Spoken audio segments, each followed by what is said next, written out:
हाँ, good afternoon sir. Good afternoon ma'am. Actually आज बहुत हाँ, गुड मेरा हेक्टिक शेड्यूल था। आफ्टरनून।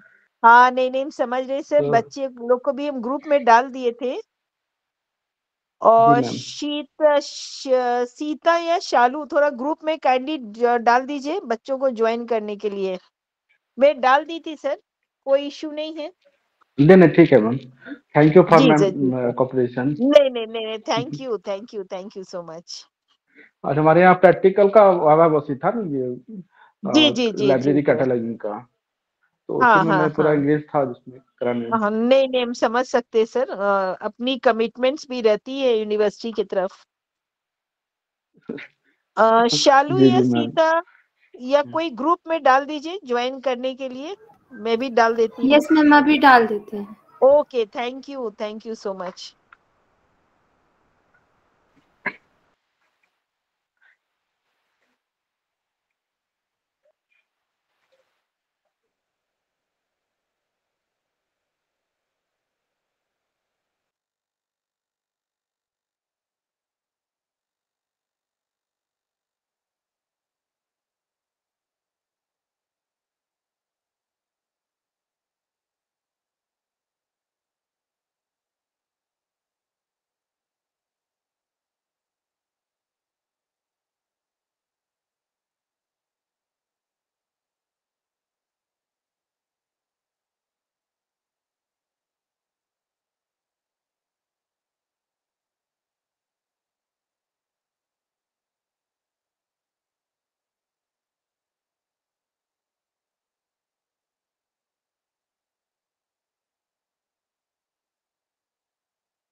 हेलो।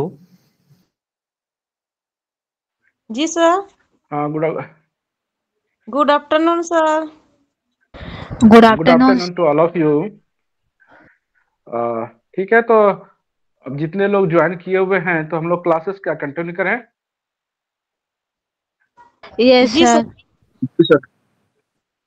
ठीक है, तो हम लोग क्लास कंटिन्यू ही करते हैं क्योंकि टाइम भी काफी हो गई है। तो एक्चुअली हम लोग जो कल के जो क्लास में हम लोगों ने जो सीखा, कैटलॉगिंग, क्लासिफिकेशन, क्या आप लोगों ने उसको कुछ वर्कआउट किया उस पर?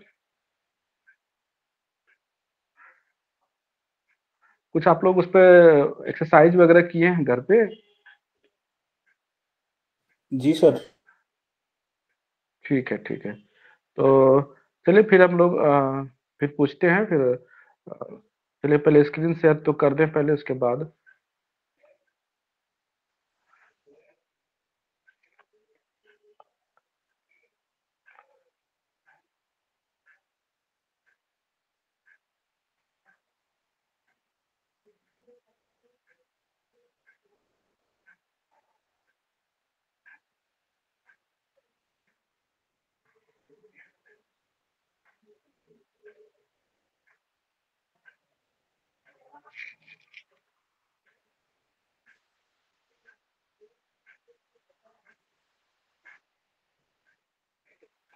आप लोग का स्क्रीन विजिबल हो पा रहा है?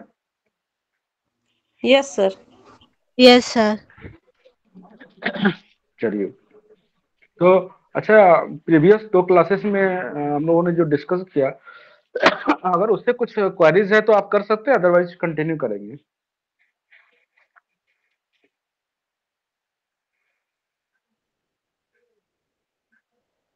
बताइए किन्हीं को कुछ क्वेरीज है तो कर सकते हैं पहले, उसके बाद हम लोग। किन्हीं का कोई क्वेरीज है बताइए। क्लासिफिकेशन, कैटलॉगिंग, मार्क रिकॉर्ड, जो मैंने मोड्स ऑफ फॉर्मेशन ऑफ नहीं, ये क्या बोलते हैं, 5 फंडामेंटल कैटेगरीज पढ़ाया। तो ये सब सारी चीजें जो मैंने प्रीवियस 2 लेक्चर में मैंने आप लोगों के साथ शेयर किया, उसमें उससे रिलेटेड कुछ क्वेरीज है तो बोलिए। नहीं? सर मार्क चलिए रिकॉर्ड ठीक थोड़ा है। बता। Hello mark sir. रिकॉर्ड, हाँ जी सर। Mark record. तो और भी जितने लोग ग्रुप में जुड़े हुए हैं सारे को क्लियर है या कि एक का ही डाउट है मार्क रिकॉर्ड?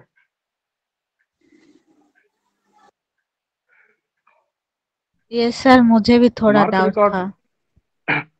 ठीक है, चलिए। अब देखिए, मार्क 21 क्यों आया, इसके पीछे क्या रीजन है? जो मार्क 21, मार्क का जो कंसेप्ट आया क्यों आया, इसके पीछे पहले आप लोग जान लीजिए कि इसका क्या फीचर्स है, क्यों आने का, इससे क्या बेनिफिट्स हुआ यूजर्स को, रीडर्स को, इवन लाइब्रेरी प्रोफेशनल्स को क्या बेनिफिट हुआ मार्क के आने से।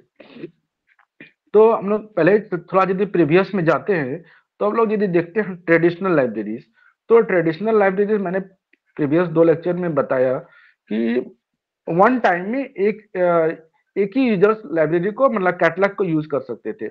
अगर एक टाइम में 10-12 यूजर्स या 15-20 यूजर्स आ गए एक टाइम में, तो अब सबके लिए पॉसिबल नहीं हो पाता था कि क्योंकि अब जब तक एक सर्च करेंगे, यदि उनको उनके डिजायर्ड इंफॉर्मेशन तुरंत मिल गई तो ठीक है, जब तक उनको इंफॉर्मेशन नहीं मिलेगा तब तक वो दूसरे को पासवे नहीं होगा। तो इससे क्या होता था कि दूसरे के पास अगर समय नहीं होता था तो वो क्या करते थे कि चले जाते थे, चलो ठीक है आज नहीं समय है तो कल आकर के देखते हैं। फिर उनके पास अगर कल भी समय ना हो तो फिर नेक्स्ट टाइम में जब भी उनके पास समय होता था तब वो लाइब्रेरी को विजिट करने आते थे या अपने इंफॉर्मेशन को जो रिक्वायर्ड इंफॉर्मेशन है उसको लेने आते थे।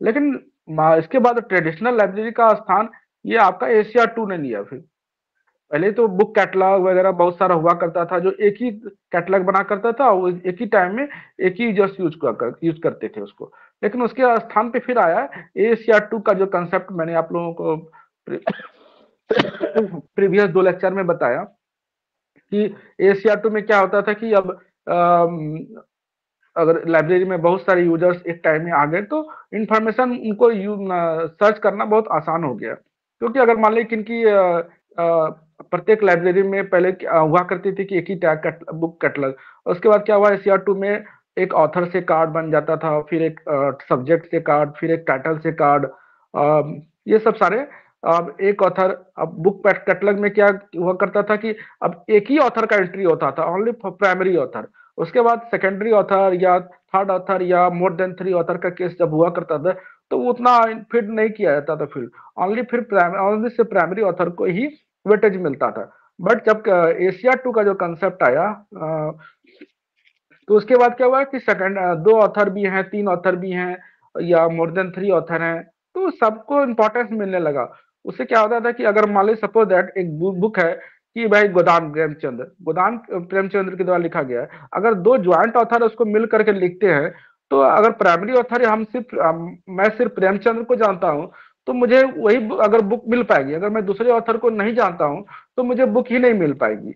तो उससे क्या हुआ कि अब उनकी डिजायर्ड इंफॉर्मेशन लाइब्रेरी में रहते हुए भी उनको नहीं मिल पाती थी। तो इससे क्या हुआ एशिया 2 ने जो कार्ड फॉर्म है ये इन्होंने इस बैरियर को खत्म कर दिया कि भाई अब ऑथर के नाम से और सब्जेक्ट के नाम से और टाइटल के नाम से। अब एक और भी आप यदि जाइएगा देखिएगा कि एंट्रीज एक होता है आउटर फॉर्म ऑफ कैटलॉग और एक होता है इनर फॉर्म ऑफ कैटलॉग। तो पहले क्या होता था कि जैसे एक नेम ऑथर कैटलॉग हुआ करता था, नेम कैटलॉग हुआ करता था, सब्जेक्ट कैटलॉग हुआ करता था। तो अब ऑथर के नाम से कोई सर्च करने आ रहा है तो ऑथर से ही मिलेगा उसको, अगर वो सब्जेक्ट के नाम से सर्च करने आ रहा है तो सब्जेक्ट की बुक उसको मिलेगी ही नहीं, टाइटल से सर्च करने आ रहा है तो मिलेगी ही नहीं। तो ये सब सारे बैरियर्स को खत्म कर दिया कार्ड फॉर्म ने। कार्ड फॉर्म में क्या हुआ कि ऑथर से भी नाम से एंट्री होने लगी, कार्ड बनने लगी, सब्जेक्ट के नाम से भी कार्ड बनने लगी, ऑथर के नाम टाइटल से भी कार्ड बनने लगी। तो ये सब सारे कार्ड बनने लगी तो क्या हुआ कि अब एक टाइम में एक यूजर्स आ गए, उनको ऑथर से रिलेटेड बुक चाहिए तो वो ऑथर वाले सेक्शन में जाएंगे। अगर उनको उनकी इंफॉर्मेशन सब्जेक्ट से रिलेटेड है तो वो सब्जेक्ट से रिलेटेड में जाएंगे, और उनकी इंफॉर्मेशन अगर टाइटल से है तो वो टाइटल वाले कॉलम में जाएंगे। फिर उसके बाद क्या हुआ, अगर मान लीजिए एक ही टाइम में 5 यूजर्स ऐसे आए जिनको ऑथर से ही उनको इंफॉर्मेशन सर्च करना है, तो वहां पर क्या होता था कि कार्ड फॉर्म में अल्फाबेटिकली अरेंज होता है। कि जैसे आप देखते हैं कि एक ड्रॉर, बुक ड्रॉर में ये होता है ड्रॉर, तो ड्रॉर में क्या होता था अल्फाबेटिकली अरेंज कर दिया जाता था ए टू बी। अब ए से लेकर बी तक में एक एक बॉक्स में, फिर सी टू डी एक बॉक्स में, फिर ई टू एफ दूसरे बॉक्स में, इसी तरह करते ए टू जेड तक वो डिवाइडेशन होता था। तो अब जिनका ए से लेकर के बी तक में सर्च करना है वो ए से बी वाले में सर्च करेंगे। अगर जिनको रंगनाथन की बुक सर्च करनी है या अदर किसी ऑथर की बुक सर्च, तो वो अल्फाबेटिकली सर्च करना होता है। तो एक टाइम में 5 यूजर्स एक टाइम में ऑथर से ही सर्च करना है तो पांचों सर्च कर सकते हैं। उसी तरह टाइटल में भी सर्च कर सकते हैं, उसी तरह सब्जेक्ट में भी सर्च कर सकते हैं। तो ये सब सारे बैरियर्स को खत्म कर दिया एशिया 2 के कार्ड फॉर्म ने। अब इसमें क्या होता था कि अब इसके लिए स्किल्ड प्रोफेशनल्स की जरूरत पड़ने लगी। अब एशिया 2 का कार्ड बनाना है, इसके लिए स्किल्ड प्रोफेशनल्स चाहिए। और अगर लाइब्रेरी में बहुत सारी बुक्स आई हैं तो उतना कार्ड बनाना पॉसिबल नहीं हुआ करता था कि अब जब तक वो कार्ड बनेगा नहीं तब तक वो सर्कुलेशन सेक्शन में जाएगी ही नहीं बुक। तो बहुत सारे प्रॉब्लम्स आने लगी। अब कार्ड को इजी वे में रखना, प्लस डैमेज होने से बचाना, कार्ड के भी फटने का भी चांसेस रहता है। किसी यूजर्स ने कार्ड आराम से नहीं निकाल करके बहुत उसको थोड़ा फोर्सली निकाला तो वो उससे कार्ड डैमेज हुआ करता था। तो ये सब सारे बैरियर्स को कार्ड फॉर्म में भी आया तो इसको दूर कर दिया मार्क फॉर्म ने। मार्क फॉर्म क्या हुआ कि मशीन रीडेबल फॉर्म। तो मशीन रीडेबल फॉर्म में एक टाइम में मिलियंस ऑफ यूजर्स यूज कर सकते हैं लाइब्रेरी को। अब घर बैठे अगर सर्च करना है तो घर बैठे, अगर वो आपकी लाइब्रेरी वेब बेस्ड लाइब्रेरी है तो आप घर बैठे एनीवेयर एनी टाइम 24/7 कहीं से भी आप सर्च कर सकते हैं लाइब्रेरी में कि आपकी जो डिजायर्ड इंफॉर्मेशन है वो लाइब्रेरी में है या नहीं है। अगर है तो आप लाइब्रेरी जाएंगे, अदरवाइज नहीं है तो आप नहीं जाएंगे लाइब्रेरी। तो ये सब सारे क्या हुआ कि मार्क के आने से ये सब सारे जो बैरियर्स है वो काफी हद तक दूर हो गया। प्लस उसको रखने का भी परेशानी नहीं हुआ कि आराम से वो कंप्यूटराइज फॉर्म में है तो ना उसके डैमेज होने का डर है ना उसको रखने का डर है। आप क्या होता था कि आप घर बैठे सर्च कर लीजिए, लाइब्रेरी में जा करके भी सर्च कर लीजिए। तो अब सर्च करना है तो 1 मिनट के अंदर ही आपको सर्च मिल गया कि अगर आपकी बुक्स है कि नहीं है लाइब्रेरी में। तो इन्होंने क्या हुआ कि मार्क्स से आने से ये सब सारे मतलब जो प्रॉब्लम्स हुआ करते थे पहले, उस सारे प्रॉब्लम का ही की सॉल्यूशन आया मार्क फॉर्मेट। तो इसी को है मार्क रिकॉर्ड, जिसमें आपको मैंने बताया कि प्रीवियस लेक्चर्स में कि वहां पर ऑथर आपको लिखना नहीं है, आपको सब उसका टैग बना हुआ है, टैग में जाकर आप इसको इंफॉर्मेशन को पुट कर दीजिए। वो आपको जब भी आप कोई भी यूजर्स इसको सर्च करेगा, वो आपको उसको उसको मिल जाएगा। तो ये हो गया मार्क रिकॉर्ड। ठीक है, क्लियर हुआ? जी सर, थैंक यू। और किन्हीं को कुछ डाउट है तो पूछ सकते हैं। सर देखिए, मैं लाइब्रेरी में हमेशा अभी भी चाहता हूँ।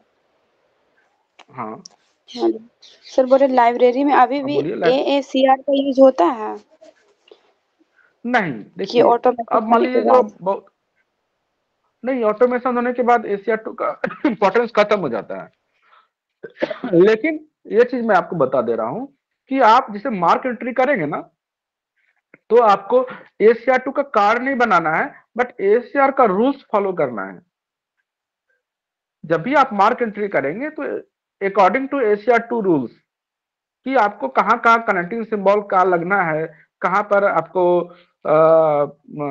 ऑथर की जगह पे कैसे एंट्री होगा, अगर वो ये क्या बोलते हैं डायमेंशन है तो डायमेंशन कैसे, जो एडेड एंट्री कैसे एंट्री होगा। तो ये सब सारे मार्क फॉर्मेट जो है वो ACR2 रूल्स बेस्ड है। तो आपको ACR2 रूल्स हमेशा याद रखना पड़ेगा कि कौन कौन सा नियम कहाँ पर अप्लाई होता है। तो जब तक आपको वो नियम पता नहीं होगा, आप मार्केट एंट्री कर ही नहीं सकेंगे।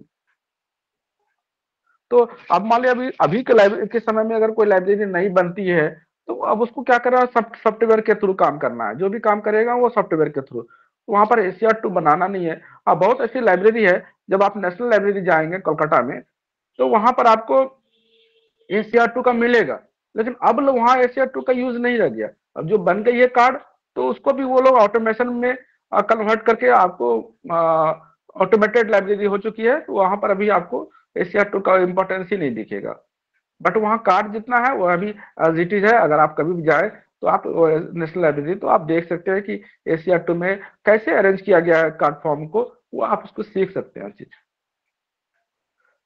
और नॉट ओनली नेशनल लाइब्रेरी, बहुत ऐसी लाइब्रेरी है जो अच्छी रिच लाइब्रेरी है। अगर कोई पटना से बिलोंग करते हैं, बिहार से, तो वहां पर AN Sinha institute of social studies है, पटना यूनिवर्सिटीज है। वहां पर आपको लाइब्रेरी में इस कार्ड फॉर्म का दिखेगा कि कैसे अरेंज किया गया है। तो आप जाएं तो देख सकते हैं कभी भी।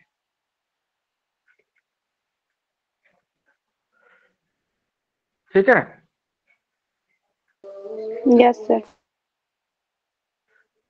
ठीक है, चलिए तो फिर हम लोग आगे डिस्कस करते हैं। अब देखिए, law of library science and library catalogue दोनों एक दूसरे से कैसे इंटर रिलेटेड है। तो ये चीज को समझना पड़ेगा कि all the activities of library revolve around the 5 laws of library science, because these are the guiding principles of for effective scientific planning for a library। देखिए, ये 5 लॉज यदि आपके कंसेप्ट में है, ये पूरा लाइब्रेरी का कहिए कि बेस है। अगर आप 5 लॉज आप जान रहे हैं, तो पूरा लाइब्रेरी को इसी 5 लॉ पे लाइब्रेरी का जो सारा एक्टिविटी है वो सारा इसी पर डिपेंड करता है। जैसे for preparing an effective catalog, a number of guidelines and implied in these 5 laws initiated by Ranganathan. आप सर्विसेज देना है तो एक उसमें भी रूल्स अप्लाई होता है। जैसे आप कैटलॉगिंग, क्लासिफिकेशन, वो किस लॉ पर डिपेंड करता है, वो 5 लॉ के जो 5 लॉ है उसमें 4th लॉ जो है, जैसे the time of the reader, उस पर डिपेंड करता है कि वो कल दिन आपसे पूछेगा कि कोई भी आदमी कि आप क्या किसी इंटरव्यू में आप गए कि अच्छा ये बताइए, जो क्लासिफिकेशन और कैटलॉगिंग करते हैं वो रंगनाथन के कौन से लॉ पे इफेक्ट उसके अकॉर्डिंग होता है। तो जैसे the time of the reader जो होता है, उसी के अकॉर्डिंग हम लोग जब उस पे जाते हैं, तो उसको वो जस्टिफाई करता है कि नहीं, जैसे द यूजर्स आएंगे लाइब्रेरी, उनको पिन पॉइंटेड इन्फॉर्मेशन और बहुत शॉर्ट टाइम में इंफॉर्मेशन अगर हम क्लासिफिकेशन और कैटलॉगिंग नहीं करेंगे तो नहीं दे पाएंगे। तो ये रंगनाथन के फोर्थ लॉ पे को से रिलेटेड है। अब देखिए है कि बुक्स आर फॉर यूज। तो books are for use, the first law implies the need for organizing and collection of a library for optimum utilization by providing a number of physical facilities and providing reader services. अब देखिए आप लोग पढ़े होंगे रंगनाथन, या जो नहीं पढ़े होंगे मैं बता दे रहा हूँ कि बुक्स आर फॉर यूज, इसका हिंदी में मतलब होता है कि पुस्तक उपयोग के लिए। अब लोगों के दिमाग में समझ में नहीं आता अच्छा रंगनाथन ने ये लॉ दिया क्यों, उनके देने के पीछे ऑब्जेक्टिव क्या था उनका। तो बुक्स आर फॉर यूज, तो पहले की जो ट्रेडिशनल लाइब्रेरी हुआ करती थी वहां पर बुक का प्रॉपर वे यूज नहीं हो पाता था कि इंफॉर्मेशन क्या होता था कि अलमीरा में, बंद अलमीरा में रखा करती थी। अब आपको इंफॉर्मेशन चाहिए तो जो आप इंफॉर्मेशन मांगने आए हैं वही इंफॉर्मेशन आपको दिया करेगी लाइब्रेरी, और जो इनके पास और भी है अगर वहां है तो अब उससे रिलेटेड आपको नहीं दिया जाए। जैसे मान लिया आप जा रहे हैं आर.एस. अग्रवाल का मैथमेटिक्स सर्च करने के लिए, तो आपको आर.एस. अग्रवाल का ही मैथमेटिक्स का वो प्रोवाइड करेंगे। अगर केपी सिन्हा मैथमेटिक्स और उनके पास भी है तो वो आपको नहीं देंगे। तो इससे क्या होता था कि केपी सिन्हा की बुक ऐसे पड़ी रहती थी अगर उसका कोई डिमांड ना हो तो। ठीक है, तो ये क्या हुआ कि अब पहले की जो लाइब्रेरी हुआ करती थी सेल्फ, ओपन सेल्फ ना हुआ करते थे, क्लोज सेल्फ हुआ करते थे, तो यूज ही नहीं होता था। बहुत ऐसे बुक्स हुआ करती थी जिसका कभी भी यूजर्स ही नहीं मिला, उसी तरह रह गया लाइब्रेरी में, बाद में डैमेज हो गया, डैमेज होकर के फट चीट करके और लाइब्रेरी में बेकार हो गया। तो इससे क्या होता था, यूज नहीं होता। तो रंगनाथन ने कंसेप्ट दिया कि नहीं, लाइब्रेरी को ओपन एक्सेस किया जाए। इससे क्या होगा कि यूजर्स हर एक बुक्स तक, हर एक इंफॉर्मेशन तक वो खुद से पहुंच सके। तो उससे क्या होगा कि जो उनको डिजायर्ड इंफॉर्मेशन है और तो उससे तो वो जाएंगे ही, और उनके साथ अगर उस सब्जेक्ट को अटैच कर दिया जाए, अगर उस तक पहुंच जाएंगे तो अब एक ही जगह पर मैथमेटिक्स की बुक रहेगी, आर.एस. अग्रवाल की हो या केपी सिन्हा की हो। तो हमें अगर मान लिया आर.एस. अग्रवाल का कंटेंट मैंने देखा हुआ, अगर मुझे केपी सिन्हा का कंटेंट अच्छा लगा तो मैं क्या करूंगा कि आज आर.एस. अग्रवाल का बुक को ड्रॉप करके आज केपी सिन्हा का बुक्स लेके जाएंगे। तो इससे क्या होगा कि केपी सिन्हा वाली बुक्स भी यूज होने लगी, या उससे रिलेटेड और भी अच्छे ऑथर हैं तो एक ही जगह पर रहेगी। तो क्या होगा कि हमें डिफरेंट ऑथर का भी देखने का मौका मिलेगा। हो सकता है कि आपने आर.एस. अग्रवाल की मैथ्स पढ़ी हो, ठीक है, किसी और भी ऑथर, अच्छे ऑथर ने लिखा है बुक को, तो आपको उसके भी बुक्स को देखने का चांस मिलेगा। तो ये सब पॉसिबल हुआ ड्यू टू ओपन एक्सेस। अगर ओपन एक्सेस ना होता तो ये सब पॉसिबल भी नहीं हो पाता। तो इसलिए रंगनाथन ने कंसेप्ट दिया कि नहीं, बुक्स आर फॉर, पुस्तक का उपयोग होना चाहिए, पुस्तक रखने के लिए नहीं है, इंफॉर्मेशन को रखने के लिए नहीं है, उसका प्रॉपर वे में यूज होना चाहिए। Is that clear? Yes sir. तो इन्होंने लिखा कि the first law implies the need for organizing the collection of library for optimum utilization, उसका ज्यादा से ज्यादा यूज हो by providing a number of physical facilities and providing reader service. The second law states every reader his her book. उन्होंने second law जो दिया था कि every reader his her book, प्रत्येक रीडर, पाठक के लिए उसकी अपनी पुस्तक होनी चाहिए। इट मीन कि रिलेशन करता है कलेक्शन डेवलपमेंट से। कलेक्शन डेवलपमेंट में क्या कि हमारा कलेक्शन वैसा हो कि हम प्रत्येक पाठक की जो डिमांड है उनको फुलफिल कर सके। तो अब हमारा कलेक्शन क्या होगा कि हमें यूजर सर्वे करना होगा कि अगर मान लिया हम देखेंगे कि कौन कौन सी बुक्स हमें खरीद के लानी है लाइब्रेरी में, तो हम उसी बुक को लाएंगे खरीद के कि भाई जिसका यूज हो। हम जिसका यूज ही नहीं है हम उस बुक को खरीदना ही नहीं है। तो हमें यूजर्स के पॉइंट ऑफ व्यू से भी बुक्स को खरीदना हो। जैसे डिफरेंट जब किसी भी लाइब्रेरी में जब आप काम करेंगे ना, तो प्रत्येक डिपार्टमेंट से रिक्विजिशन लिया जाता है कि आपकी डिमांड क्या है, आप एक उसको लिख करके दीजिए। तो प्रत्येक डिपार्टमेंट में फैकल्टी होते हैं, वो क्या लिख के देते हैं कि भाई ये मुझे पर्टिकुलर इस ऑथर का और ये सब्जेक्ट का ये बुक्स चाहिए। तो अब लाइब्रेरी में डिफरेंट डिपार्टमेंट से आ गए रिक्विजिशन, उसके बाद लाइब्रेरियन उसको प्रोसीड करता है लाइब्रेरी कमिटी में। कमिटी से जाकर के उसका बजट अप्रूव होता है कि इस बजट पे कितना कॉस्टिंग आएगा, उसके अकॉर्डिंग वो बुक, उसके बाद ही लाइब्रेरी में बुक्स आ पाती हैं। तो ये किसी भी लाइब्रेरियन के लिए उसको ये आजादी नहीं है कि किसी बुक को खरीद ले जब तक उसकी रिक्विजिशन लाइब्रेरी में नहीं आ जाती है। हाँ, कुछ बुक्स वो चाहे तो खरीद सकता है। कैसे कि अगर मान ली सपोज दैट ऐसा रंगनाथन की जो बुक्स हैं कॉलम क्लासिफिकेशन, तो मान लो कॉलम क्लासिफिकेशन में लाइब्रेरी में ज्यादा डिमांड है, तो ये लाइब्रेरियन को ही सिर्फ पता है कि इसकी कॉलम क्लासिफिकेशन की डिमांड हमारी ज्यादा है। अगर इस लाइब्रेरी में 5 कॉपियां हैं तो मुझे और भी कॉपी अगर बढ़ानी होगी तो मैं क्या करूंगा, 2 से 3 कॉपी और इसको इनहांस कर देंगे। ठीक है, तो ये लाइब्रेरियन की थोड़ी आजादी भी रहती है कि ऐसा नहीं है कि उनकी आजादी नहीं है, कुछ आए तो वो बुक ऐड भी कर सकते हैं उसमें, बट सारे डिपार्टमेंट से रिक्विजिशन आने के बाद ही उसको अपने स्तर से वो नहीं कर सकते हैं। So the second law states every user books, which implies that various approaches of the users, that is search by author, subject or title, should be satisfied. Many books are for composite nature, neither neither the title nor the main entry may disclose the content. This law requires that hidden content should be brought to the notice of the readers by preparing subject analytical entries. And the third law, every book its reader. Every books मतलब आपका जो collection होगा, प्रत्येक book के लिए एक पाठक होना चाहिए। ये आपको ध्यान में रख करके कि मैं जो भी कलेक्शन डेवलपमेंट मतलब कलेक्शन का डेवलपमेंट करूं, वो हमको पाठक को ध्यान में रख करके ही करना है। ऐसा नहीं कि जो हमारी यूजफुल नहीं है हम उस बुक को नहीं खरीदेंगे। उससे क्या होगा कि हमारा बजट का भी प्रॉब्लम आएगा। मुझे बजट लिमिटेशन बजट होता है, हर एक लाइब्रेरी में एक बजट लिमिटेशन होता है। उसके बाद स्पेसिंग का प्रॉब्लम होता है।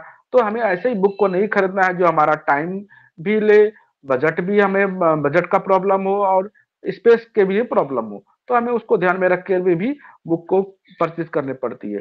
The third law books it's every book its reader requires for preparing for of analytical entries and cross reference entries as and when necessitated, especially in case of book published under editorial direction, seminars, conference proceedings, and journals in which some of the articles, papers are highly needed by the readers, are likely to miss the notice to the users if only added entries and prepare instead. They will we help if analytical entries are prepared. The fourth law saves the time of the reader. It ensures to save the precious time of the users. A catalog should not only be simple its design and construction, but also up to date, communicable with elaborate guides for effective use of the catalog. Users user education orientation programs should be organized by the for the users. एक होता है कि जैसे आपको क्या करना है कि उसका प्रत्येक लाइब्रेरी में एक आपको प्रोग्राम ऑर्गेनाइज करना होगा, user orientation program, users education program. इससे क्या होगा कि जैसे जो फ्रेश यूजर्स होते हैं तो उसको आप कैसे हाउ टू यूज लाइब्रेरी, उसको बताना पड़ेगा कि आप लाइब्रेरी को कैसे यूज करेंगे। उसको बताना पड़ेगा कि आप कैसे सर्च करेंगे, कैटलॉग को सर्च कर कैसे करेंगे, कैसे कैटलॉग कैसे सेल्फ तक जाएंगे। ये सब सारे यूजर ओरिएंटेशन प्रोग्राम के थ्रू ही हम लोग एक यूजर्स को बता पाते हैं कि हाउ टू यूज लाइब्रेरी। फिर होता है library is a growing next and last library is a growing organism is a fifth law which implies that catalog also grows because of addition of books to the library, keeping in view the change and growth in nature and variety of publications, other form of document, need of users, and event of ICT has enormous impact on change both in physical form and internal structure of the catalogue. ये सब जितना भी आपको अभी automated library है तो इसी के अंदर आ जाता है कि जो लाइब्रेरी है कि हमेशा उसको आपको अप टू डेट करना है, जैसे ट्रेडिशनल लाइब्रेरी से ऑटोमेशन लाइब्रेरी, ऑटोमेटेड लाइब्रेरी। तो ये सब सारी चीजें आ जाती है कि लाइब्रेरी ग्रोइंग ऑर्गेनिज्म। इंडेक्स, अभी इंडेक्स मीन्स क्या होता है कि इंडेक्स मीन्स टू इंडिकेट और point out, and we all know that at the end of a book there is an exhaustive index showing the list of terms along with the relevant page number and for instant reference for easy retrieval of the information. Very often the index satisfies the subject approach. इसके बाद होता है कि आपको library में एक indexing तैयार करना है, एक सेल्फ लिस्ट तैयार करना है जिससे यूजर्स को सर्च करने में आसानी हो। It is an inventory which records bibliographical data of item arranged exactly the same way as arranged on the shelves.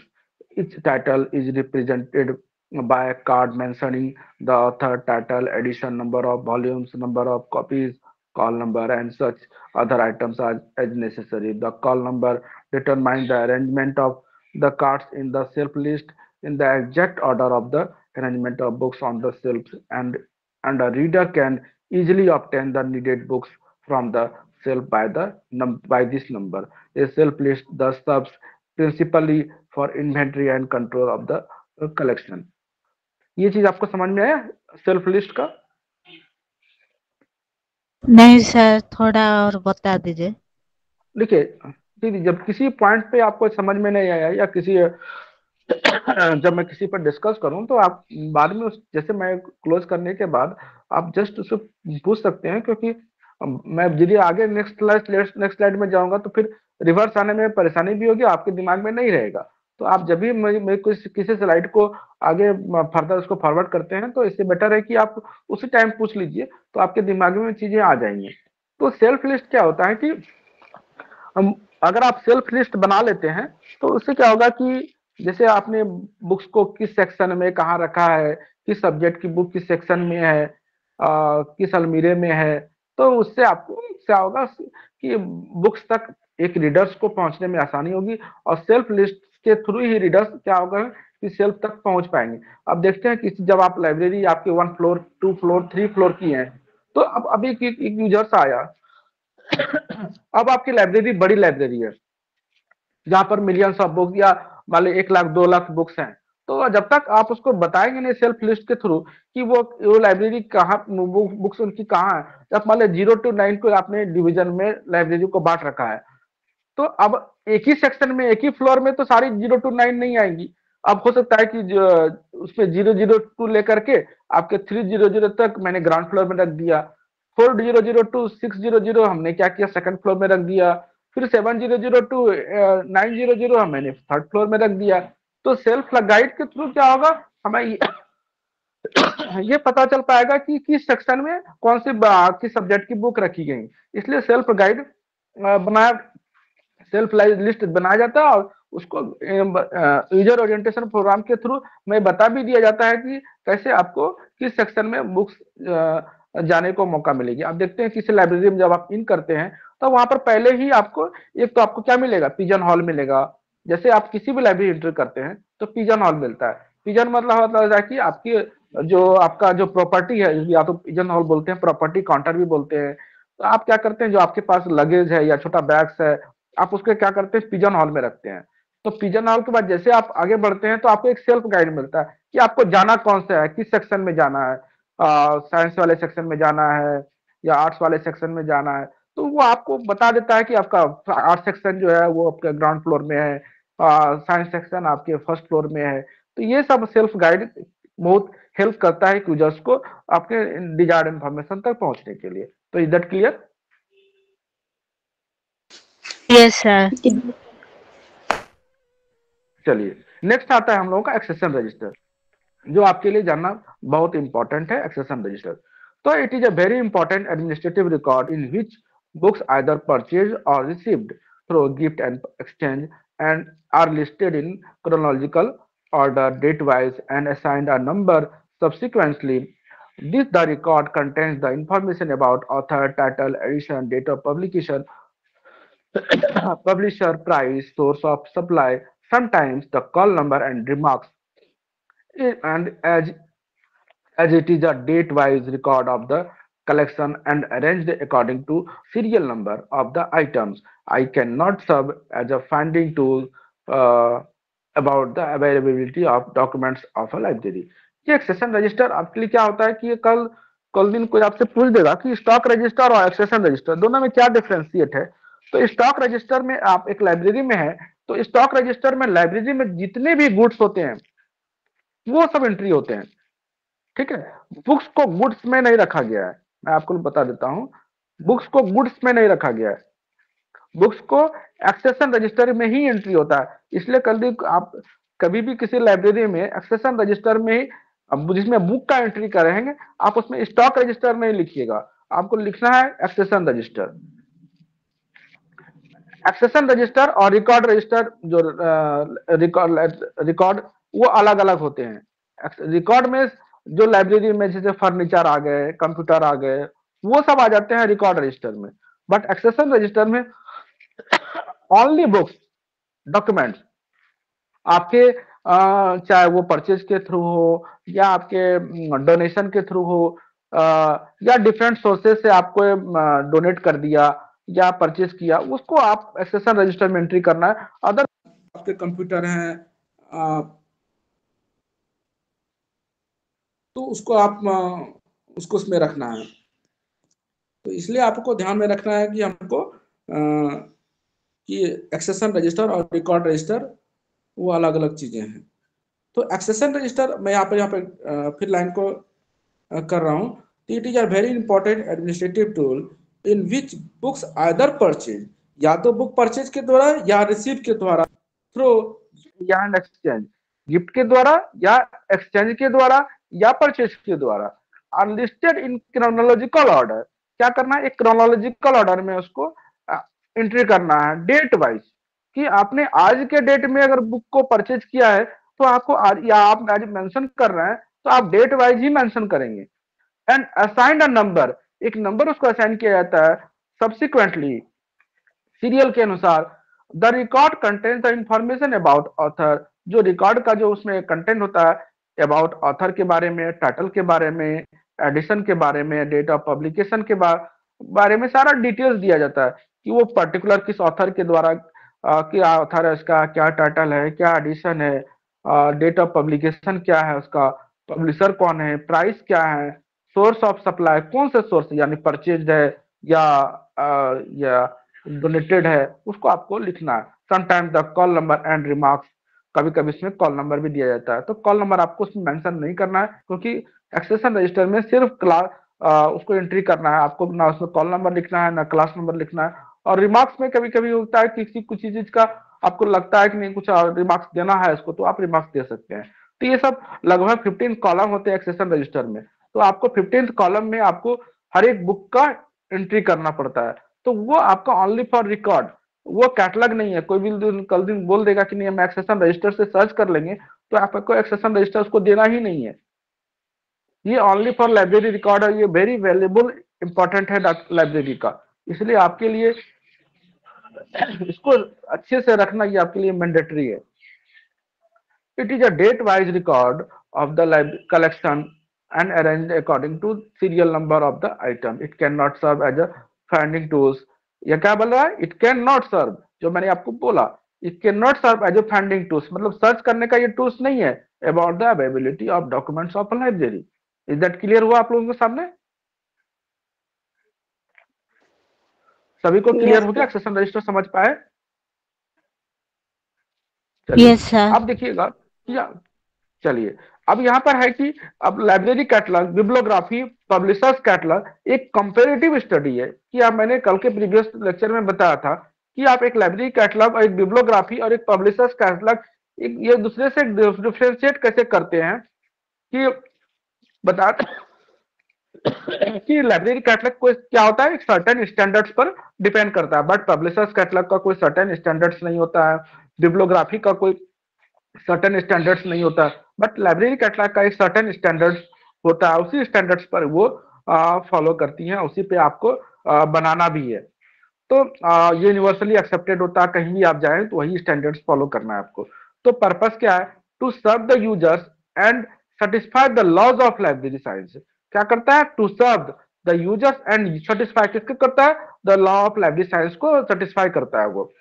फिर इसमें है कि डीपर, फर्स्ट में पर्पस हो गया, फंक्शन हो गया, serve as a retrieval tools. क्या होता है रिट्रीवल टूल्स, मतलब क्या होता है कि उसको कैटलॉग के थ्रू हम क्या करते हैं, रिट्राइव करते हैं, इंफॉर्मेशन को रिट्राइव करते हैं। जो मैंने आप कहते हैं ना कि एक होता है information storage and retrieval, information को स्टोर किया और देन जब आपको जरूरत पड़े तो आपने उसको रिट्राइव किया। तो कैटलॉग जब बनाने के बाद जब आपको जरूरत पड़ा यूजर्स को या आपको जरूरत पड़ा तो क्या किए, आप कैटलॉग के थ्रू उसको डिजायर्ड इंफॉर्मेशन को रिट्राइव किए, यानी पुनः प्राप्त किए।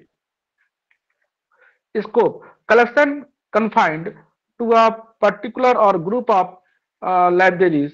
However, it is not restricted to subject or to only languages as languages or geographical areas and time etc. Arrange either alphabetically or according to, जैसे मैंने आपको बताया कि वो alphabetically arrange होता है. फिर users, large number of users included research scholars and library staff. तो कौन कौन उसके यूजर्स होते हैं? लार्ज नंबर ऑफ यूजर्स हो गए, यूजर्स हो गए including research scholars and library staff. Physical form found generally in card, register and computerize form. ये सब क्या हो गया कि आपका उसमें कार्ड फॉर्म भी हो गया, रजिस्टर फॉर्म भी हो गया और कंप्यूटराइज फॉर्म भी हो गया. बिब्लियोग्राफी में क्या होता है? Depends upon a kind of bibliography to bring to the notice of the readers um, select list of documents relevant to the study inventory functions. Normally it is restricted to a particular subject region. तो क्या होता है, जैसे आप जैसे bibliography होता है ना कि ये अपना स्टैंडर्ड पे आप कुछ भी बना लीजिए, उसमें कोई किसी का कोई किंतु परंतु नहीं होता है. आप जो सर्टेन स्टैंडर्ड्स पे कोई निश्चित नहीं होता है कि आप इसी स्टैंडर्ड्स पे ही आपको फॉलो करना है. उसमें नियम कानून अब जो अप्लाई कर सकते हैं वो आपको कोई बाध्यता नहीं रहती है उसमें. Usually it is arranged alphabetically. Mostly the scholars and library staff usually found in the form of books. ये क्या होता है? बिब्लियोग्राफी क्या होता है? Usually found in the form of books के रूप में पाया जाता है. फिर पब्लिशर्स कैटलॉग में क्या होता है? Promotion for sale of books.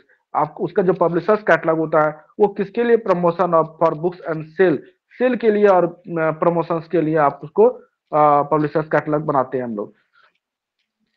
Inventory functions restricted to the library books published by particular publishers or a group of publishers. Subject wise भी होता है alphabetically, and again the list of documents of a particular subject arranged according to author alphabetically. Librarians, uh, faculties and scholars occurs in the form of books, both print and और क्या लिखा है miss grouped. तो यहाँ पर हो गया कि लाइब्रेरी कैटलॉग, बिब्लियोग्राफी और पब्लिशर्स कैटलॉग तीनों को मैंने इस स्लाइड के थ्रू तीनों को डिफरेंशिएट किया है कि कैसे कैसे आप लाइब्रेरी कैटलॉग बिब्लियोग्राफी से और पब्लिशर्स कैटलॉग से कैसे डिफरेंस है. इसमें आपको इसको इस स्लाइड के थ्रू समझ पाएंगे. सिम्बायोसिस ये उतना इम्पोर्टेंट नहीं है आप लोगों के लिए. अब types and form of catalogue इसको समझना होगा. ये आपके लिए बहुत इंपॉर्टेंट है कि कितने टाइप्स के होते हैं, फॉर्म्स क्या होते हैं.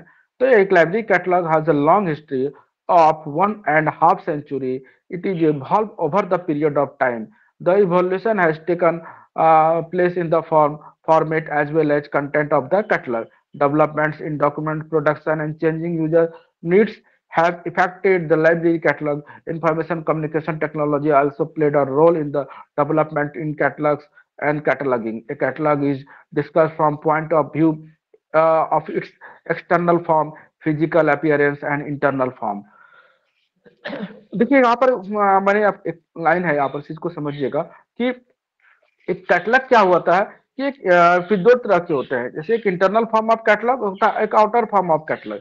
तो आउटर फॉर्म ऑफ कैटलॉग में बाहरी स्ट्रक्चर जैसे आउटर फॉर्म में हो जाते हैं, जैसे book form of catalogue, ship form of catalogue, outer जैसे कार्ड फॉर्म हो गए. तो ये सब आ जाते हैं आपके outer form of catalogue. Inner form क्या आ जाता है? यहाँ पर देखिएगा अल्फाबेटिकल है, क्लासिफाइड है और अल्फाबेटिको क्लस्ड है. तो अल्फाबेटिकल में देखिएगा ऑथर है, नेम कैटलॉग है, टाइटल कैटलॉग है, सब्जेक्ट कैटलॉग है और डिक्शनरी कैटलॉग.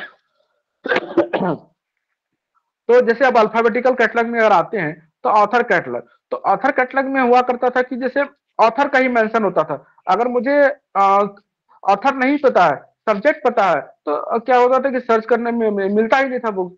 तो अब ऑथर उसके लिए कि आपको ऑथर पता ही होनी चाहिए, और इसके बाद अगर आपको नहीं पता है तो नहीं मिलेगी. फिर नेम कैटलॉग आया. तो नेम कैटलॉग में अगर आपको नेम ही पता है तो आप नहीं सर्च कर पाएंगे ना सब्जेक्ट से ना ऑथर से.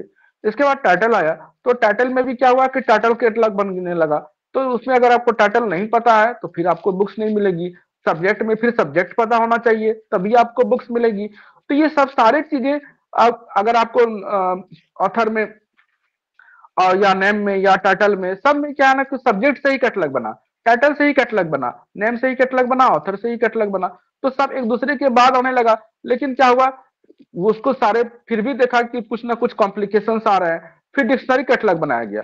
अब डिक्शनरी कैटलॉग में क्या कंट्रोवर्सी होने लगा कि अब अल्फाबेटिकली नाम अरेंज करने लगा, तो अब एक सब्जेक्ट की वो एक साथ में नहीं आएगी, तो ये सब सारे चीजें बैरियर आ गई।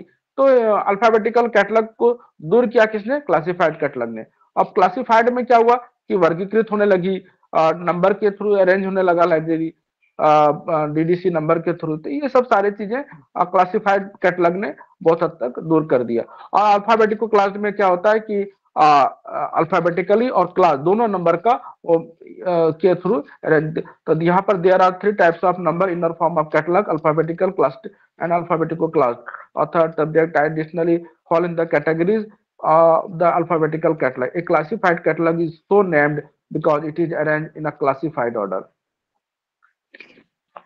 अब यहाँ पर चीजों को समझिएगा तो आपको चीजें समझ में आ जाएगी। यहाँ पर तो इतना एग्जाम्पल नहीं दिया हुआ है, फिर भी ऑथर कैटलॉग आया, सबसे पहला आया ऑथर कैटलॉग, फिर नेम कैटलॉग, फिर टाइटल कैटलॉग।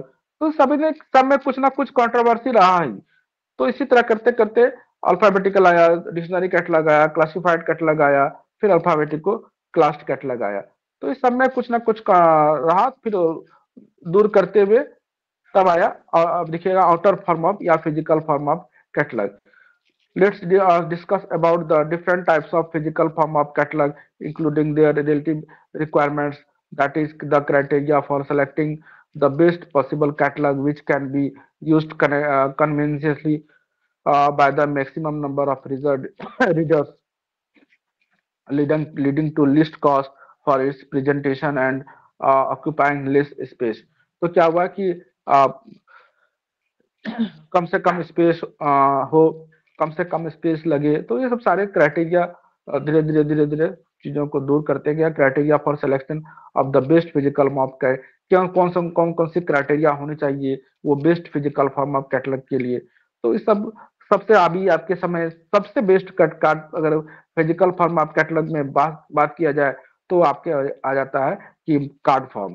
कार्ड फॉर्म ने क्या किया? सारे बैरियर्स को दूर कर दिया। तो should be possible to keep up to date which implies that should be able to insert or withdraw entries easily as when required. It means the catalog should be flexible in nature. catalog क्या होना चाहिए कि इसका ये nature से क्या होना चाहिए? फ्लेक्सिबल होना चाहिए। कभी भी आप किसी कार्ड फॉर्म में क्या ना किसी कार्ड को चेंज करना है तो आप इजी आराम से चेंज कर सकते हैं, बट बुक फॉर्म और ट्रेडिशनल जितने भी कैटलॉग हुआ करती थी आप उसको चेंज नहीं कर सकते थे। जो बन गया वो बन गया। अब यहाँ क्या है? To bring like entries together, that is one of the on the same author and subject, same subject. It must be easy to use and should be क्या होना चाहिए? इजी टू यूज होना चाहिए and should be possible to consult it inside और outside library. किसी भी मतलब क्या होता है कि कहीं भी आप रखने के लिए आप इनसाइड लाइब्रेरी आउटसाइड लाइब्रेरी वो अपना इजी टू क्या बोल सकते हैं उसको कि आराम से उसको हैंडल कर सकते हैं, रख सकते हैं।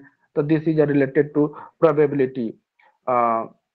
इसके बाद शुड बी इकोनॉमिकल, क्या होना चाहिए? इकोनॉमिकल होना चाहिए, कम खर्च में आपका कैटलॉग तैयार होना चाहिए। तो वो उसको भी ध्यान में रखना होगा कि हमें ऐसा कैटलॉग यूज नहीं करना जिसमें ज्यादा से ज्यादा खर्च हो, हमें बजट का प्रॉब्लम आता है। तो should be economical to produce and maintain and should have facility for making numbers of copies. Must be compact in size, size में क्या होना चाहिए? ज्यादा बड़ा नहीं होना चाहिए, छोटा साइज होना चाहिए। So that it doesn't occupy much space, इससे क्या होता है कि ज्यादा स्पेस वो नहीं ले पाता है।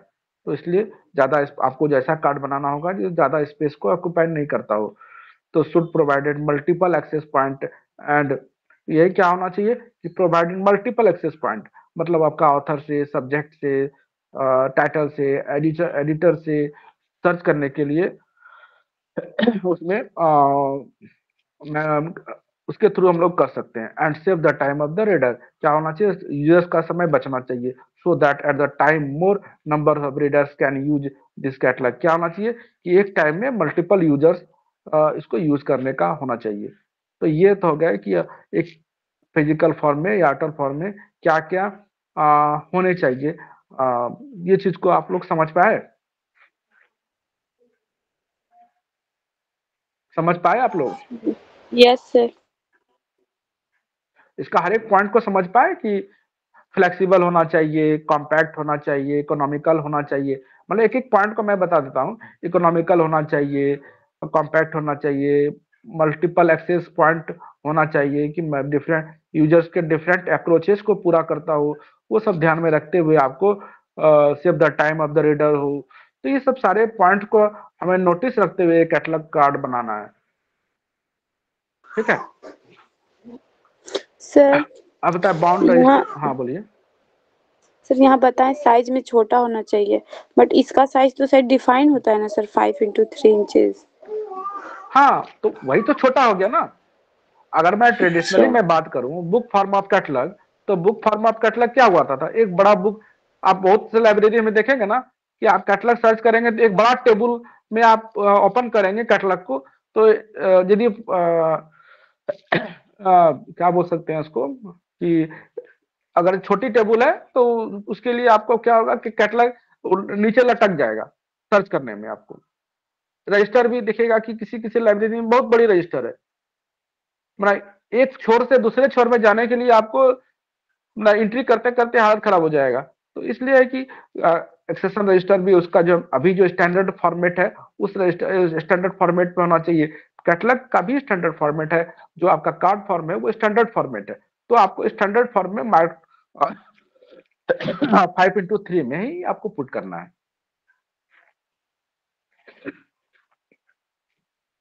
आपका 5x3 बहुत छोटा लगेगा आपको, देखिएगा ना आप देखे होंगे कि आप अपने बुक में तो 5x3 बहुत लगेगा। क्या है कि आप तो सोचिएगा कि पूरे बुक्स का बिब्लियोग्राफिक इंफॉर्मेशन इस छोटे से कार्ड में कैसे फीड हो पाएगा, पर जब आप एंट्री करेंगे ना तो लगेगा बहुत स्पेस बच ही गया और आराम से फीड हो गया इंफॉर्मेशन। बट अब कार्ड फॉर्म भी नहीं रह गया है, अब तो आपका ऑटोमेटेड लाइब्रेरी हो गया, सब मार्क फॉर्मेट आ गया है। तो अब तो उसको बैरियर्स को इसकी जटिलता को दूर करने के लिए कौन हुआ मार्क फॉर्मेट। Yes sir. अब देखिए ये सब क्या है ना, ये सब क्या है ना एक आउटर फॉर्म है, जैसे पहले का होता था printed book form.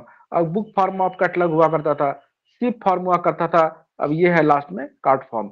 The library catalogue is the card form is for by for the most popular physical form. ये फिजिकल फॉर्म में कार्ड फॉर्म जो है वो सबसे बेस्ट कार्ड फॉर्म का है, फिजिकल फॉर्म का है पार्ट है।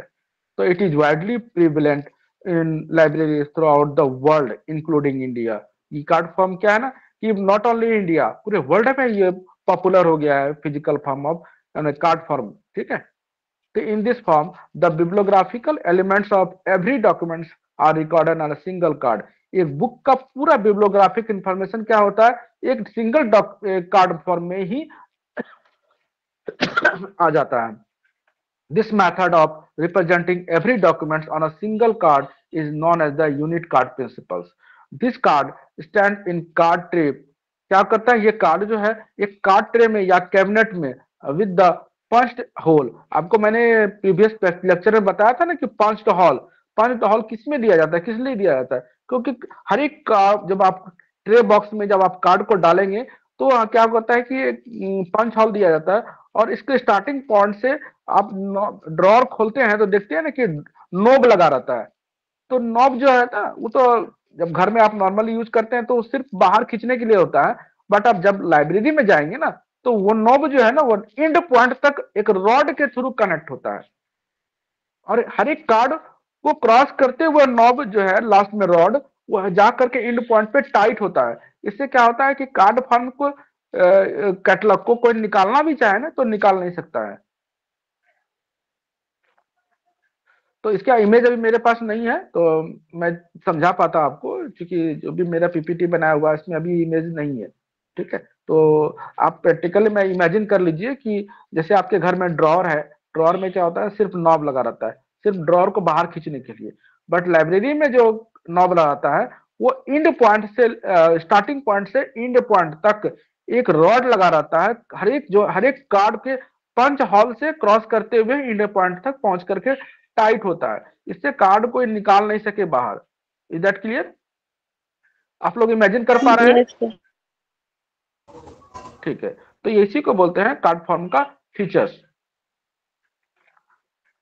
अब ये कंप्यूटराइज प्रोड्यूस्ड बुक फॉर्म। अब लोग क्या हुआ कि अब का बुक फॉर्म की जगह बात क्या करने लगे, उसको कंप्यूटर में एंट्री करके उसको प्रिंट आउट लेकर के फिर कैटलॉग बनाने लगे। तो वो कर गया कंप्यूटर प्रोड्यूस्ड बुक फॉर्म, तो वो भी सही नहीं है।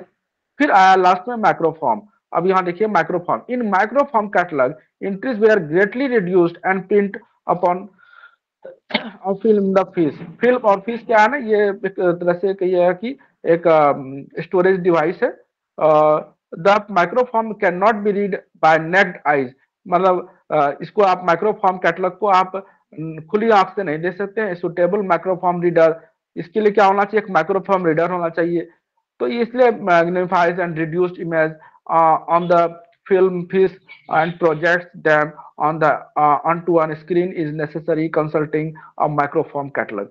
तो ये हो गया माइक्रोफॉर्म का, ये तो सबके लिए एक्सेस नहीं होने वाला था। तो सबसे लास्ट और लेटेस्ट क्या है, मार्क एंड ऑनलाइन कैटलॉग, इसको आप लोग समझ लीजिए। और कार्ड फॉर्म, दो ही चीज आपको समझना है कि मार्क फॉर्म और कार्ड फॉर्म में। तो मार्क एंड ऑनलाइन कैटलॉग, तो these are there has been a sea change in cataloging practice with the increasing use of computers, information communication technology and network communications. Catalog standards have been rationalized to suit the changing catalog practice, which have been universally accepted and adopted. In a machine readable catalog, entries are rendered in a format which permits input and storage on magnetic tape or magnetic disk or for manipulation in a computer. Mark format, Unimark, common CCF and standards formats. There are communication format that are different from physical format। क्या है, ये different किससे है, physical form of catalog से। तो देखिए अब यहाँ पर CCF है, यूनिमार्क है, ये सबका एडवांसमेंट है मार्क फॉर्मेट। अब क्या हुआ, यूनिमार्क क्या हुआ, डिफरेंट कंट्रीज में अपने लोग मार्क बनाने लगे अपने हिसाब से। UNIMARC, US MARC, CAN MARC, Canada में कैन मार्क हो गया, यूनाइटेड स्टेट्स ऑफ अमेरिका में यूनिमार्क हो गया, इसी तरह कैन मार्क हो गया, यूनिमार्क हो गया, फिर यूएस मार्क हो गया। तो ये इसी तरह करते करते डिफरेंट कंट्री में अलग अलग। तो इसमें क्या होगा, यूनिवर्सली एक्सेप्टेड नहीं होने लगा, अब प्रॉब्लम आने लगा, सब लोग अपने अपने लैंग्वेज के अनुसार कार्ड को बनाने लगे। तो इस सबको, इस सारे बैरियर्स को दूर करते हुए मार्क 21 जो आया, ये पूरे यूनिवर्सली एक्सेप्टेड है, नॉट ओनली इंडिया, पूरे यूनिवर्स में मार्क 21 का ही फॉर्मेट अब चलता है। ना लैंग्वेज का प्रॉब्लम आया ना, तो ये क्या है, यूनिफॉर्मिटी लाने के लिए मार्क 21 का ही कंसेप्ट पूरे ऑल वर्ल्ड में आया। तो access up to the catalog entries may be offline or online। Online means that computer can be used only at certain times। ठीक है, ऑफलाइन और ऑनलाइन। ऑनलाइन में क्या हो गया, ऑफलाइन में क्या हो गया कि आप पर्टिकुलर लाइब्रेरी जाएं और आपको एक टर्मिनल दिया जाएगा, यानी कंप्यूटर दिया जाएगा, आपको उसी कैंपस के ही अंदर में सर्च कर सकते हैं। बट ऑनलाइन क्या है ना कि आपको घर बैठे एनीवेयर एनी टाइम कहीं से भी आप सर्च कर सकते हैं। तो ये हो गया, जिसको अगर दूसरे भाषा में पूछा जाएगा तो एक होता ऑफलाइन हो गया ओपेक एंड ऑनलाइन हो गया web OPAC. Is that clear?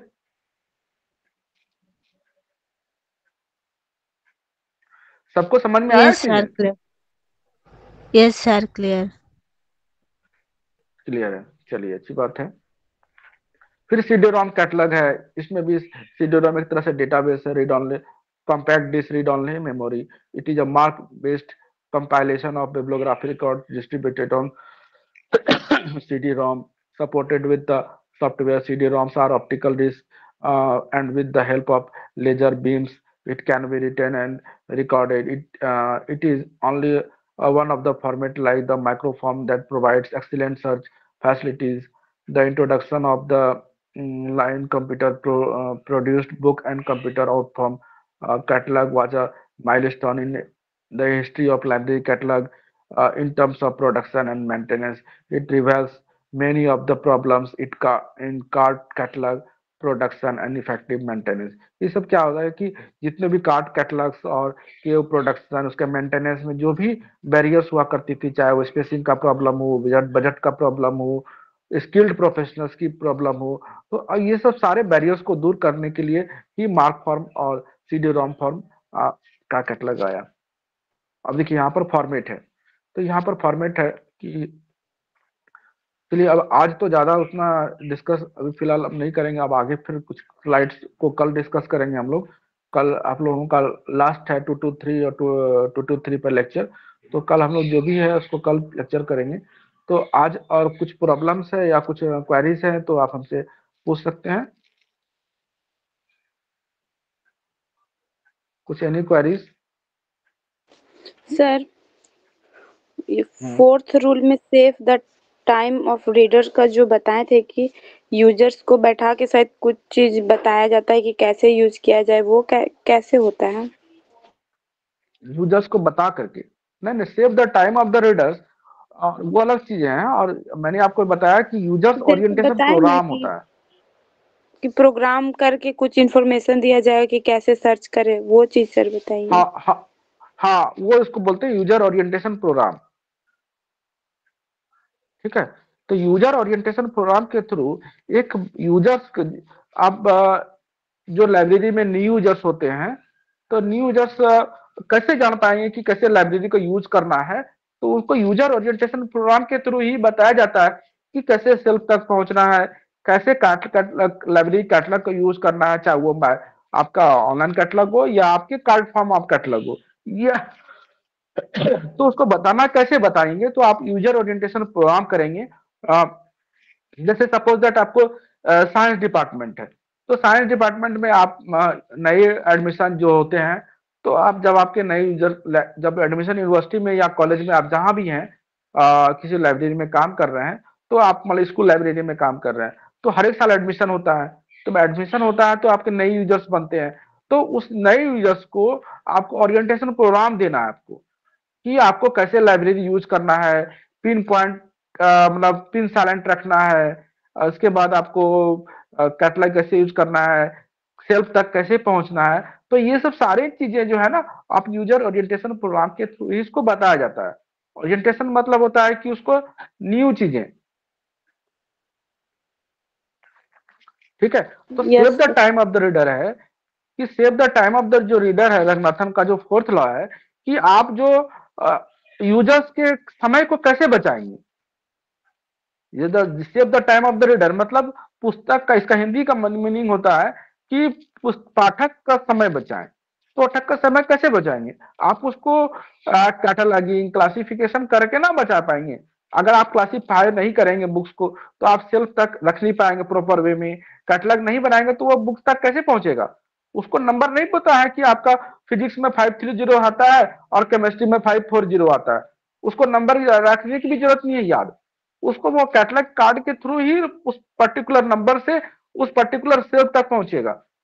ठीक है, तो इसको आपको बताना है कि आपको कैटलॉग सर्च कैसे कैसे करना है, ऑथर से सर्च कैसे करना है, टाइटल से सर्च कैसे करना है। तो अगर आपकी लाइब्रेरी ऑटोमेटेड लाइब्रेरी है, तो आप क्या करेंगे, डिफरेंट टर्मिनल्स होंगे, यानी टर्मिनल्स मतलब डिफरेंट कंप्यूटर होंगे, आप 10-12 कंप्यूटर आप दे देंगे, और एक टाइम में मान लो 12 सिस्टम पे आपके यूजर्स बैठ गए, तो उसको ओपेक की फैसिलिटी दी जाती है कि आप सर्च कीजिए कि आपकी बुक्स है कि नहीं है। तो ओपेक में जो उसमें सर्चिंग क्राइटेरिया होता है, उसमें लिखा रहता है, ऑथर फील्ड भी रहता है, सब्जेक्ट फील्ड भी रहता है, और टाइटल फील्ड भी रहता है।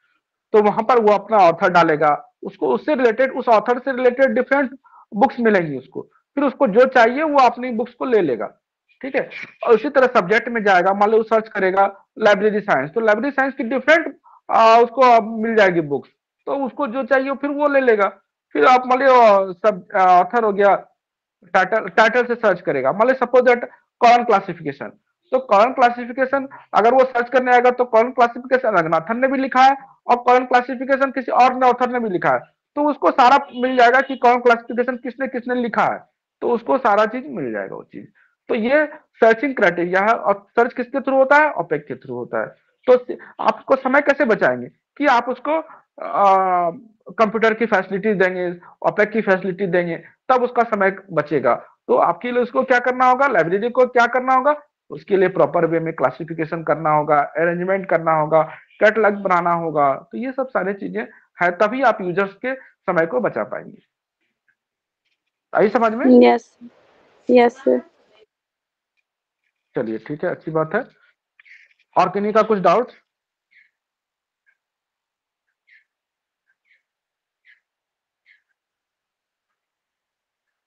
और कोई है तो पूछ सकते हैं।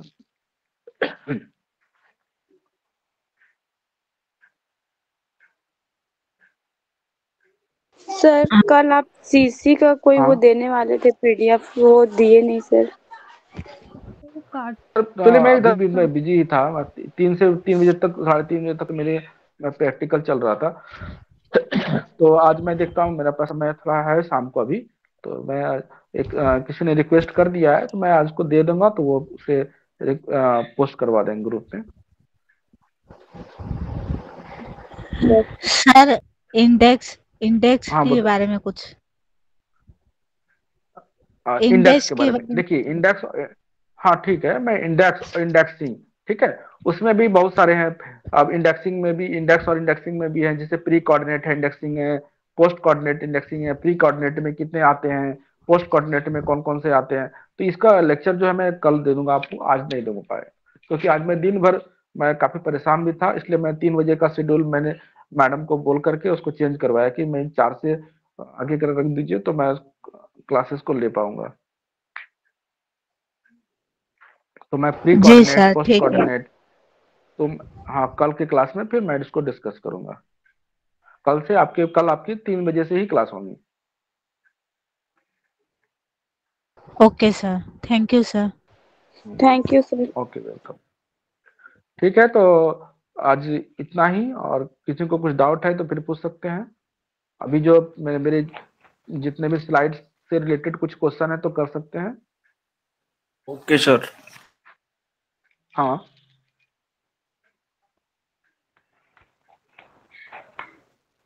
Any doubts?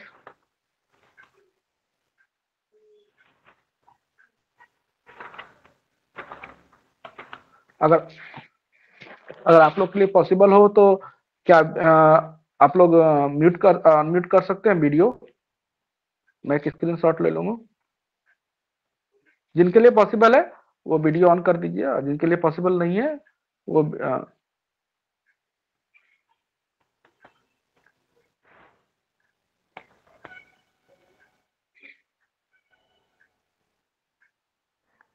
ठीक है, अब तो आप लोग ऑफ कर सकते हैं video.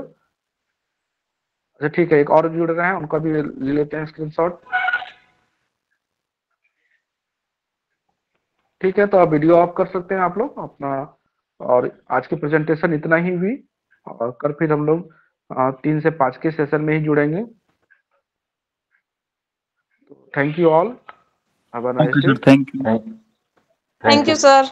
Okay, okay welcome. Thank you sir. Thank you sir, have a nice day sir.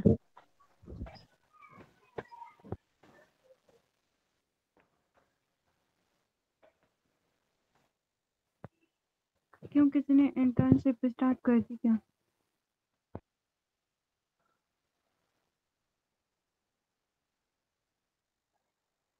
नहीं।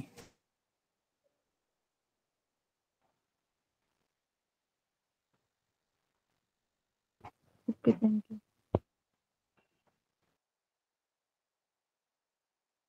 इंटर्नशिप का जो रिपोर्ट सबमिट होता है वो उसका कोई टाइम दिया गया है क्या? वो मार्च महीने में सबमिट करना है ऐसा कुछ? वो हर आरसी का अलग अलग होता है, आप जिस आरसी में उसमें पता कर लो।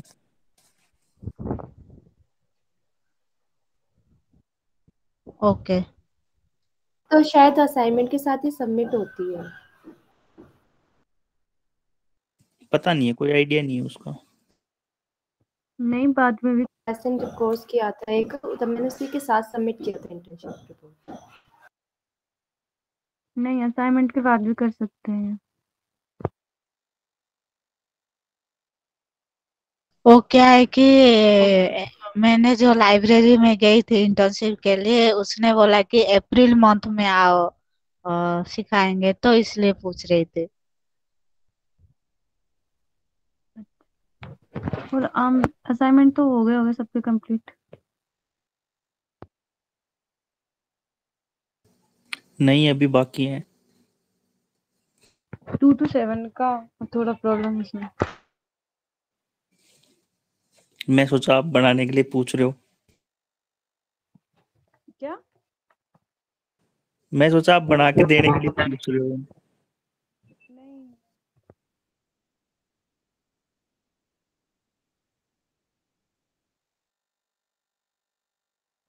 मेरा बस 2 to 7 पेंडिंग है, बाकी सब कंप्लीट हो गया है। तो मैंने सोचा किसी ने किया हो तो मुझे बता देते थोड़ा। किसी का प्रैक्टिकल हो गया है क्या?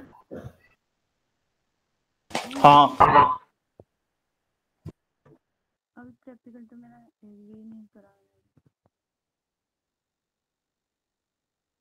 प्रैक्टिकल आपने कैसे दिया? प्रैक्टिस की थी पहले? नहीं मेरे को आते थे ये कुछ।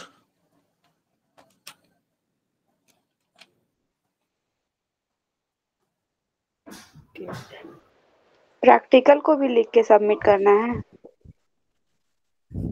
नहीं वहीं पे परफॉर्म करवाएंगे।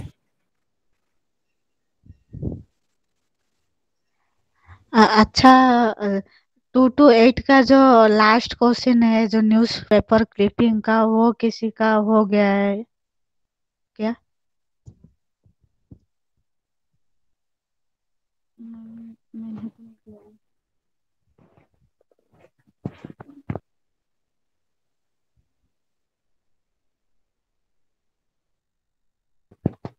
वो भारती कौन सा कहा आपने? किसी ने कॉन्टैक्ट लेटर ले लिया क्या? उसके लिए एप्लीकेशन दी ना, उसकी फॉर्मेट बता दीजिए थोड़ा।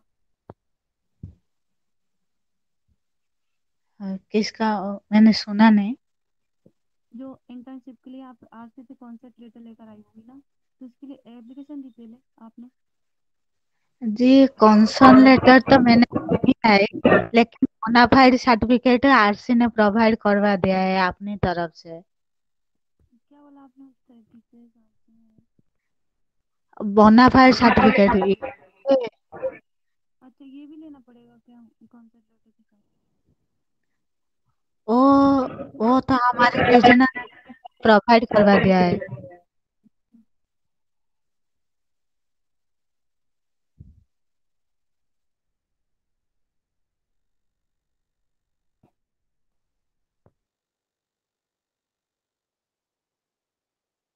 और 2 to 8 का न्यूज़पेपर क्लिपिंग वाला जो है ना, वो है तो किसी के पास ग्रुप में दे देना।